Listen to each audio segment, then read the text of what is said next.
Hi friends, हूँ अक्षय सोनी અને સ્વાગત છે તમારું એપેક્સ એકેડેમીમાં। આશા છે કે તમે મસ્ત હશો, સ્વસ્થ હશો અને તમારું જે વાંચન છે એ બહુ સરસ મજાનું ચાલી રહ્યું હશે। આજે આપણે 12th સાયન્સ મેથેમેટિક્સના ચેપ્ટર ડેરિવેશનમાં એક નવો ટોપિક જોવાના છીએ જેનું નામ છે પેરામેટ્રિક ઇક્વેશન। શું છે? પેરામેટ્રિક ઇક્વેશન, જેને આપણે ગુજરાતીમાં શું કહીએ છીએ? પ્રચલ સમીકરણ। પ્રચલ સમીકરણ જો આપણને આપેલા હોય અને જો એનું આપણે ડેરિવેશન કરવું છે, વિકલન કરવું છે વિથ રિસ્પેક્ટ ટુ x, તો આપણે કેવી રીતે ડેરિવેશન કરી શકીએ છીએ એ જોવાનું છે। પ્રચલ સમીકરણ ભણતા પહેલા આપણે હું તમને એક વાત કહી દઉં કે જો તમે આ જે વિડીયો છે, જે લેક્ચર છે, એમાં પહેલી વાર જો જોડાયા હોય તો તમે એના અગાઉની સિરીઝ મતલબ અગાઉના લેક્ચર તમે શાંતિથી જોઈ લો ડાઉનલોડ કરીને। એનું રીઝન છે કે આ જે ચેપ્ટર છે તમને આખું સિક્વન્સ વાઇઝ મેં કરાવ્યું છે। મતલબ 12th સાયન્સની જે એક્સરસાઇઝના એક્ઝામ્પલ છે બધા મેં કરાયા છે, બરાબર છે।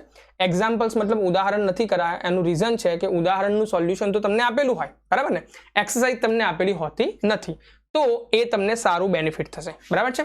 અને જો તમને આ વિડીયો સારો લાગે તો તમારા ફ્રેન્ડ સર્કલમાં બી શેર કરજો અને ચેનલ પર જો પહેલી વાર આવ્યા હોય તો સબસ્ક્રાઇબ કરી દેજો। ચલો આપણે જોઈએ ફ્રેન્ડ્સ, પ્રચલ સમીકરણ કોને કહેવાય અથવા એનું ડેરિવેશન કેવી રીતે કરવાનું। તો અત્યાર સુધી ફ્રેન્ડ્સ આપણે જે એક્ઝામ્પલ જોયા ડેરિવેશનમાં એમાં આપેલું શું હતું પહેલા એ જોઈએ। અત્યાર સુધી આપણને શું હતું આપેલું? y is equal two function f of x આપણને આપેલો હતો અને આપણને એ લોકો એવું કહેતા હતા કે differentiate with respect to x મતલબ x ની સાપેક્ષે ડેરિવેશન કરો। તો આપણે શું કરતા હતા? x ની સાપેક્ષે ડેરિવેશન કરવા માટે આપણે જોતા હતા કે અચ્છા આપણને ફંક્શન ઓફ x આપેલું છે, તો આગળના દરેક એક્ઝામ્પલ હવે જોજો તમે, અત્યાર સુધી તમે ધ્યાન નહીં આપ્યું હોય, બરાબર ને, પણ હવે તમે આગળના બધા એક્ઝામ્પલ જોજો, ચેઇન રૂલ જોઈ લેજો, લોગેરિધમ વાળો એક્ઝામ્પલ જોઈ લેજો, બધામાં શું હતું? RHS માં ફંક્શન ઓફ x આપેલું હતું।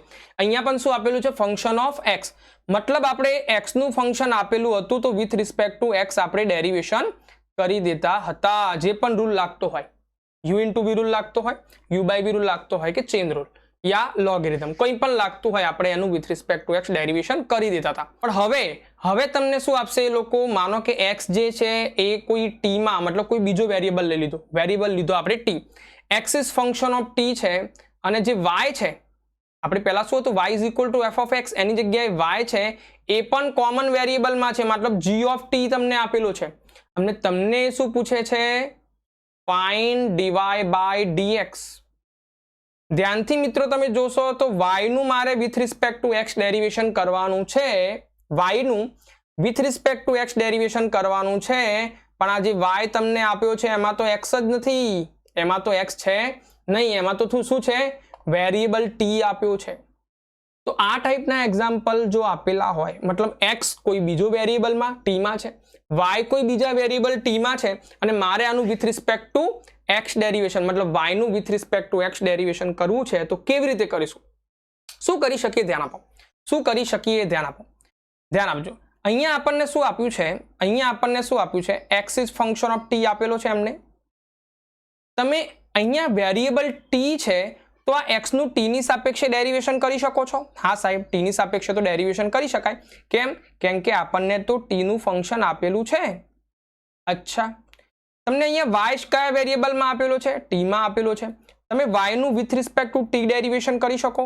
અચ્છા, કરી શકીએ, કારણ કે અંદર આપણને t આપેલો છે અને વેરિયેબલ જો t માં હોય તો આપણે with respect two t derivation કરી શકીએ। હવે જે તમને આ dx બાય dt અને dy બાય dt મળ્યા એને તમે આ રીતે લખશો। કેવી રીતે લખશો? કેવી રીતે લખશો? આપણે ફાઇન્ડ શું કરવાનું હતું? dy બાય dx, તો dy by dx is equal to જે dy બાય dt છે એને ઉપર લખીશું। શું લખીશું? dy બાય dt ને ઉપર લખીશું અને dx બાય dt ને નીચે લખીશું। અહીંયા dt કટ થઈ જાય, આપણને શું મળી જાય? dy બાય dx, આપણને શું મળી જાય? dy by dx। કમ્પ્લીટ? તો ફર્સ્ટ ઓફ ઓલ ફરી એકવાર રિપીટ કરું છું, આપણને કેવી રીતે ખબર પડશે કે પર્ટિક્યુલર ફંક્શન જે છે અથવા પર્ટિક્યુલર એક્ઝામ્પલ છે એ પ્રચલ સમીકરણનું છે? તો કેવી રીતે યાદ રાખશો? ફરી રિપીટ કરું છું, ઉપર સ્ક્રીન ઉપર જોજો। આપણને જે x છે એ t વેરિયેબલમાં આપેલો છે, t બી આપેલો હોય, આ મોટા ભાગે થીટા આપેલો, થીટા અને t બે વેરિયેબલમાં મેં બુકમાં જોયેલા છે એક્ઝામ્પલ। તો x ને t માં આપેલો છે અને y જે છે એને પણ શામાં આપેલો છે? t માં આપેલો છે। મતલબ x નો વેરિયેબલ અને y નો વેરિયેબલ બંને શું હશે? સેમ હશે। જો x t માં આપેલો છે તો y પણ શામાં આપેલો હશે? તમને t માં આપેલો હશે। તમારે શું કરવાનું છે? તમારે dx બાય dt ફાઇન્ડ કરી દેવાનું। તમારે ડીવાય બાય ડીટી ફાઇન્ડ કરી દેવાનું અને d y by d t divide by d x by d t કરશો એટલે તમને આ ડીવાય બાય ડીએક્સ મળી જશે. ખબર પડી કે નહીં? D y by d t divide by d x by d t કરશો એટલે તમને ડીવાય બાય ડીએક્સ મળી જશે. ક્લિયર? થોડા ઘણી તમને ખબર પડી હશે, પણ આપણે એક્ઝામ્પલ લઈશું એટલે તમારા બધા ડાઉટ ક્લિયર થઈ જશે. તો ચલો આપણે જોઈએ હવે એક્સરસાઇઝ 5.6 ના એક્ઝામ્પલ. બરાબર છે, જેમાં ફર્સ્ટ એક્ઝામ્પલ આપણને આપ્યો છે x is equal two 2at square y is equal two at⁴. શું આપ્યું છે આપણને? તો dy બાય dx શોધો. ઉપર હેડિંગ આપણને એવું આપ્યું હશે dy બાય dx શોધો. હેડિંગ શું આપેલું હશે? dy બાય dx શોધો. અથવા એવું કહેશે, અથવા શું કહેશે ઇંગ્લિશમાં? Find dy by dx. Okay, તો ફર્સ્ટ એક્ઝામ્પલ આપણે જોઈશું એમાં dy બાય dx ફાઇન્ડ કરવા માટે. અહીંયા આપણને પેરામેટ્રિક ઇક્વેશન મતલબ પ્રચલ સમીકરણ આપ્યું છે at સ્ક્વેર. શું આપ્યું છે? 2 મિનિટ જોઈ લઈએ. 2at સ્ક્વેર અને at⁴. શું આપ્યું છે? 2at સ્ક્વેર અને y તમને શું આપ્યું છે? at⁴ આપણને આપેલું છે. તો ધ્યાનથી જુઓ, મેં તમને શું કહ્યું હતું? x પણ સેમ કોમન વેરિયેબલમાં, x કયા વેરિયેબલમાં છે? t માં છે. y કયા વેરિયેબલમાં છે? t માં છે. મતલબ x અને y બંનેનો વેરિયેબલ્સ કોમન હોવો જોઈએ, એ t માં જ હોવો જોઈએ. x t માં છે તો y બી t માં, x θ માં છે તો y બી θ માં હોવો જોઈએ. આ વસ્તુ યાદ રાખો. હવે તમે આનું with respect two t derivation કરી શકો છો, મતલબ dx બાય dt ફાઇન્ડ કરી શકો છો. હા, કરી શકીએ છીએ. કેમ કે જે x જે છે એ t ના ફોર્મમાં આપણને આપેલો છે. તો હું શું કરું છું? 2 અને a બંને કોન્સ્ટન્ટ છે અને d બાય dt શું લખી દઈએ આપણે? t² લખી દઈએ. 2 અને a તો કોન્સ્ટન્ટ છે એને બહાર લખી દીધા અને d બાય dt ઓફ શું કરી દીધું? t². તો અહીંયા શું થશે? જુઓ, 2a અને t² નું ડેરિવેશન શું થશે? 2t થશે, કારણ કે x² નું ડેરિવેશન 2x થાય. 2 × 2 4 થઈ જશે એટલે 4at થઈ જશે. આપણને શું મળ્યું? અહીંયા dx બાય dt મળ્યું. સિમિલરલી આપણે શું કરશું? dy બાય dt ફાઇન્ડ કરીશું. dy બાય dt ફાઇન્ડ કરીએ તો a કોન્સ્ટન્ટ છે, બહાર રહી જશે અને d બાય dt ઓફ શું થઈ જશે? t⁴. a થઈ જશે, t⁴ નું શું થઈ જશે? 4t³. x⁴n નું ડેરિવેશન થાય n આગળ, x⁻n - 1 મતલબ અહીંયા 4 આગળ અને શું થઈ જશે? 4 - 1 એટલે 3. અહીંયા થશે 4at³ થશે. આ શું છે? dy by dt. તમારે શું ફાઇન્ડ કરવાનું હતું? સ્ક્રીન ઉપર જોજો. તમારે શું ફાઇન્ડ કરવાનું હતું? તમારે ફ્રેન્ડ્સ ફાઇન્ડ કરવાનું હતું dy બાય dx. શું ફાઇન્ડ કરવાનું હતું? dy by dx. તો આપણે ઉપર લખ્યું છે dy બાય dx કેમનો ફાઇન્ડ થાય છે? તો dy બાય dt જે ફાઇન્ડ કર્યો એવું અંશમાં મૂકી દો, ન્યુમેરેટરમાં, અને dx બાય dt ને ડિનોમિનેટરમાં તમે મૂકી દો. અચ્છા, dy બાય dt શું મળ્યું છે આપણને? 4at³ અને dx બાય dt, જો આ dy બાય dt છે એને આપણે ન્યુમેરેટરમાં મૂકી દીધો અને dx બાય dt શું છે? 4at. શું છે? 4at. અહીંયા 4 કટ થઈ જશે, tt કટ થઈ જશે, 4 કટ થઈ જશે, a કટ થઈ જશે, tt કટ થઈ જશે. શું મળશે આપણને? t². શું આન્સર મળ્યો આપણને? dy by dx. શું આન્સર મળ્યો આપણને? dy by dx is equal to t². એવો આપણને આન્સર મળ્યો. જોઈ લો એકવાર સ્ક્રીન ઉપર, શાંતિથી જોઈ લો. તમને શું કહ્યું હોય? x with respect two t આપ્યો હોય તો એનું with respect two t derivation કરશો. y is function of t આપેલો હોય તો એનું with respect two t derivation કરશો. dy બાય dt ઉપર મૂકશો, dx બાય dt નીચે મૂકશો, તમને dy બાય dx મળી જશે. ઓકે, ચલો જોઈ લીધો. અચ્છા, હવે આપણે સેકન્ડ એક્ઝામ્પલ જોઈશું. સેકન્ડ એક્ઝામ્પલ જુઓ, થીટામાં આપણને આપ્યો છે x is equal to a cos θ, y is equal to b cos θ. Second example શું આપ્યું છે? x is equal to a cos θ અને y ઇઝ ઇક્વલ ટુ શું આપ્યું છે? શું આપ્યું છે? b cos θ. થીટામાં આપણને આપ્યો છે. વેરિયેબલ કયો થઈ ગયો અહીંયા? થીટા. શું ફાઇન્ડ કરવાનું કહ્યું છે આપણને? Then find dy by dx. શું ફાઇન્ડ કરવાનું કહ્યું છે? dy by dx. અહીંયા જો x છે એનું with respect to theta derivation કરી શકું છું. જો ડેરિવેશન ચેપ્ટર એકચ્યુઅલી હાર્ડ નથી. ડેરિવેશન ચેપ્ટરમાં પ્રોબ્લેમ એ છે કે મને એક્ઝામ્પલ ઓળખતા આવડવું જોઈએ કે આ એક્ઝામ્પલ કયા ટાઈપનો છે. એમાં યુવી રૂલ યુઝ કરીશ, એમાં ચેન રૂલ યુઝ કરીશ, એમાં લોગેરિધમ યુઝ કરીશ, કયો રૂલ આમાં એપ્લાય થશે, કયા ટાઈપનો એક્ઝામ્પલ છે. તો તમારે હવે આખું ચેપ્ટર પૂરું થઈ જાય પછી શું કરવાનું? દરેક ટાઈપનો એક્ઝામ્પલ એક કોરા પેજમાં લખી દેવાનું, પછી ધ્યાનથી ઓબ્ઝર્વ કરવાનું કે આમાં યુવી રૂલ કેમ એપ્લાય કર્યો. અચ્છા, બે ફંક્શન મલ્ટીપ્લાયમાં છે ચેઇન રૂલ કેમ એપ્લાય કર્યો? તેમાં x ની જગ્યાએ કોઈ બીજું ફંક્શન આવી ગયું છે એટલા માટે મેં ચેઇન રૂલ એપ્લાય કર્યો, બરાબર ને? તો એ વસ્તુ જેમ જેમ એક વાર, બે વાર, ત્રણ વાર તમે ઓબ્ઝર્વ કરશો પછી તમારા માઇન્ડમાં પેટર્ન બેસી જશે અને પછી તમને કોઈ પ્રોબ્લેમ થશે નહીં એક્ઝામ્પલ ઓળખવામાં. ઓકે, ચલો હવે dx બાય dt ફાઇન્ડ કરીએ તો a કોન્સ્ટન્ટ છે અને d by d theta of cos theta કરી દઈએ. cos થીટાનું ડેરિવેશન શું થાય? વિથ રિસ્પેક્ટ ટુ થીટા છે. જુઓ x હોત તો x હોત. જુઓ અમુકને સાહેબ થીટામાં પ્રોબ્લેમ પડે છે એમને સમજાવી દો. જો x ની રિસ્પેક્ટમાં હોય તો કોનું ડેરિવેશન જોવાનું? cos x નું. શું થાય? Minus sign x. પણ અહીંયા શું છે? જુઓ અહીંયા વેરિયેબલ છે થીટા, અહીંયા વેરિયેબલ છે થીટા, તો થીટાનું ડેરિવેશન કરવાનું. x ની જગ્યા થીટાએ લઈ લીધી એવું સમજવાનું, બરાબર ને? બહુ કન્ફ્યુઝ થવાનું નહીં. તો જુઓ a થઈ જશે, આ શું થઈ જશે? Minus sine theta. આનો આન્સર થશે માઇનસ a સાઇન થીટા. હવે ચલો આપણે dy by d theta find કરીએ. dy બાય d થીટા શું થઈ જશે? b cos થીટાનું માઇનસ સાઇન થીટા. હવે ડાયરેક્ટ આપણે કરી દઈએ, બરાબર ને? અને આપણે ફાઇન્ડ શું કરવાનું હતું? આપણે ફાઇન્ડ કરવાનું હતું dy બાય dx. મતલબ ઉપર શું લખીશું આપણે? dy by d theta divide by શું લખીશું? dx by d theta. આ શું છે તમારું? dx by d theta. તો dy બાય d થીટા શું છે? તો આ છે. એને આપણે ન્યુમેરેટરમાં લખી દઈશું માઇનસ b સાઇન થીટા. અને dx બાય d થીટા શું છે? Minus a sine theta. Minus minus plus, answer શું આવશે? b by a. અને આ શું છે આપણો? dy by dx. ક્લિયર? કોઈ ડાઉટ નહીં? હજુ પણ દરેક એક્ઝામ્પલને શાંતિથી ઓબ્ઝર્વ કરો. એવું લાગે કે હાર્ડ ફાસ્ટ છે તો ફટાફટ એક્ઝામ્પલ જોઈ લો. હવે જુઓ જે સિમ્પલ એક્ઝામ્પલ છે હું નહીં કરાવું, જે હાર્ડ ટાઈપના એક્ઝામ્પલ છે હું કરાવીશ. મતલબ જે થર્ડ એક્ઝામ્પલ છે તમારે હોમવર્કમાં છે સિમ્પલ છે. ફોર્થ એક્ઝામ્પલ છે જે હોમવર્કમાં છે સિમ્પલ છે. જો ઉપર સમજાઈ દો. તમે શું કરશો? cos 2t નું ડેરિવેશન કરશો dy બાય dt. શું કરવાનું હોય છે? જો આ શાનું બનાવું છું? થર્ડ એક્ઝામ્પલ બતાવું છું. જુઓ dy by dx is equal to શું થશે? dy by dt divide by dx by dt. હવે જુઓ cos 2t છે એનું dy બાય dt શું થશે? માઇનસ 2 sin 2t, બરાબર? અને dx બાય dt શું થશે? cost.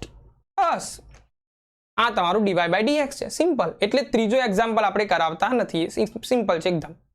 ઓકે, હવે જુઓ ચોથો એક્ઝામ્પલ શું છે? x is equal to 14, y is equal to 4 by t.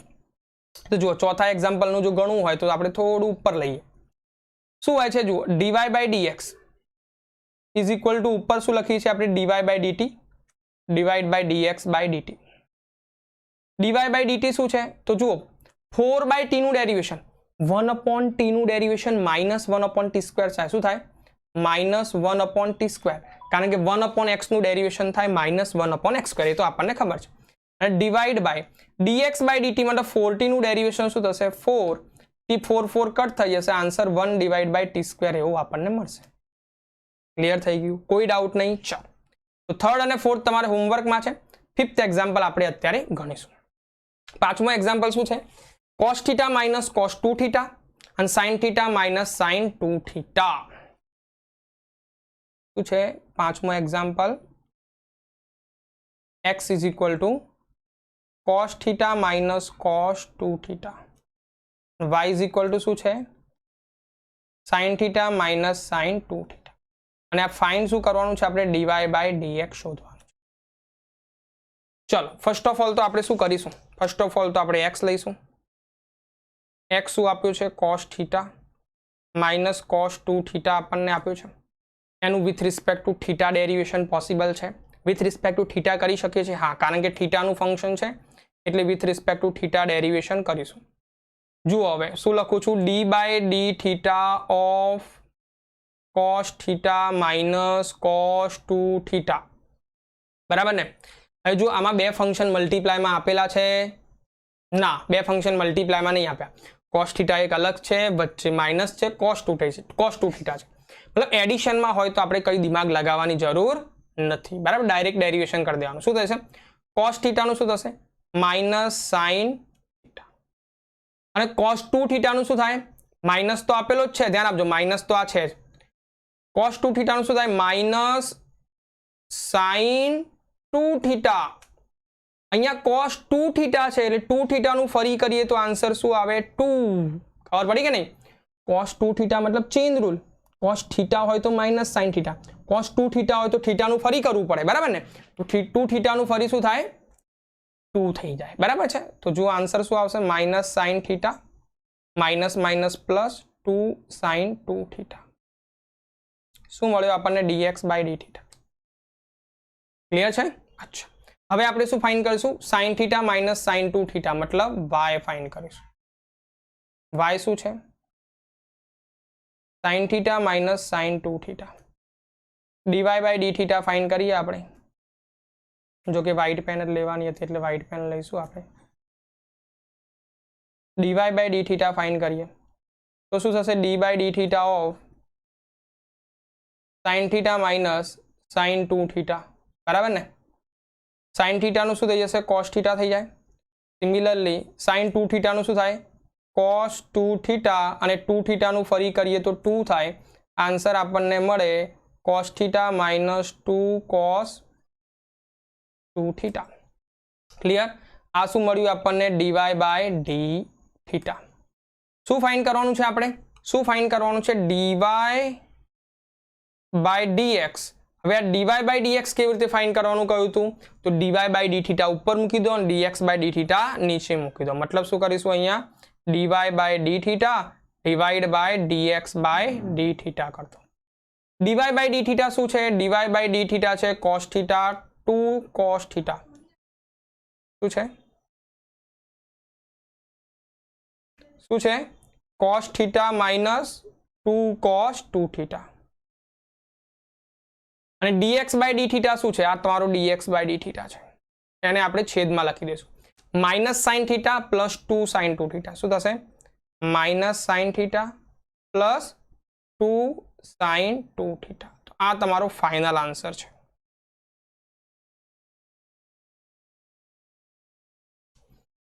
Complete હવે ધીરે ધીરે પેરામેટ્રિક ઇક્વેશન માં ખબર પડતી હશે કશું જ હોતું નથી પેરામેટ્રિક ઇક્વેશન માં જુઓ x અહીંયા થીટા માં આપ્યો છે y અહીંયા થીટા માં આપ્યો છે x અને y બંનેના વેરીએબલ સેમ છે x નું તમે with respect two t derivation કરી શકો છો તો વિથ રિસ્પેક્ટ ટુ t અથવા વિથ રિસ્પેક્ટ ટુ થીટા આપણે ડેરિવેશન કરી દીધું y નું with respect to theta derivation કરી શકો છો તો y નું with respect to theta derivation થઈ ગયું હવે જે તમને dy/d थीटा મળ્યો y વાળો ટર્મ ઉપર મૂકો સીધી સીધી વાત x વાળો ટર્મ નીચે મૂકો y વાળો ઉપર x વાળો નીચે y વાળો ઉપર x વાળો નીચે બસ આ તમારો આન્સર છે ચલો પાંચમો એક્ઝામ્પલ થઈ ગયો છઠ્ઠો એક્ઝામ્પલ શું છે એ જોઈએ છઠ્ઠો એક્ઝામ્પલ આના જેવો જ છે જે હોમવર્કમાં આપણે આપી દઈશું છઠ્ઠો એક્ઝામ્પલ આના જેવો જ છે જે હોમવર્કમાં આપી દઈશું જો આન્સર હું તમને ખબર પાડી દઉં છું આન્સર આપણે તમને ખબર પાડી દઈએ dy/dx = શું થશે dy y વાળો ટર્મ ઉપર રાખવાનો યાદ રાખવાનો dy/d theta divide by dx/d theta જો શું થાય આમાં dy/d थीटा વાળો ઉપર રાખવાનો છે ને તો આનું ડેરિવેશન કરીએ a બાર 1 નું ડેરિવેશન 0 cos थीटा નું શું થશે માઈનસ sin थीटा છઠ્ઠાની વાત કરું ધ્યાન આપજો અને dx/d थीटा નીચે મૂકવાનો છે મતલબ x શું છે a theta minus sin theta तो a as it is theta નું ડેરિવેશન થશે 1 માઈનસ sin थीटा નું cos थीटा અહીંયા a કટ થઈ જશે આન્સર આપણને મળશે minus sin theta divide by 1 minus sin 1 minus cos 1 minus 2 minute pen नहीं पकड़ाती 1 माइनस cos थीटा बस अच्छा हवे तमे पाछळ जोशो ने बुक में तो बुक में आनो आंसर अलग ज आपेलो हशे तो आपणे आनुं थोडुं सिम्प्लिफिकेशन आपी दईशुं बुक में आनो आंसर पाछो अलग ज आप्यो हशे तो आनुं थोडुं सिम्प्लिफिकेशन आपी दईए एक फॉर्म्युला तमने खबर छे sin 2 theta = 2 sin theta * cos theta शुं थशे 2 sin थीटा * cos थीटा तो अहींया थीटा छे એટલે θ/2 થશે * cos θ/2 થઈ જશે અને બીજો કયો હતો 1 minus cos 2 theta = 2 sin square theta होय पण अहींया cos थीटा छे એટલે θ/2 રહેશે 2 कट થઈ ગયો sin कट થઈ ગયો એક आंसर શું આવશે = माइनस cos बाय sin એટલે cot થઈ જશે cot θ/2 આવો તમને આન્સર મળશે કયા એક્ઝામ્પલ નો છઠ્ઠા એક્ઝામ્પલ નો તમને આવો આન્સર મળશે બરાબર છે।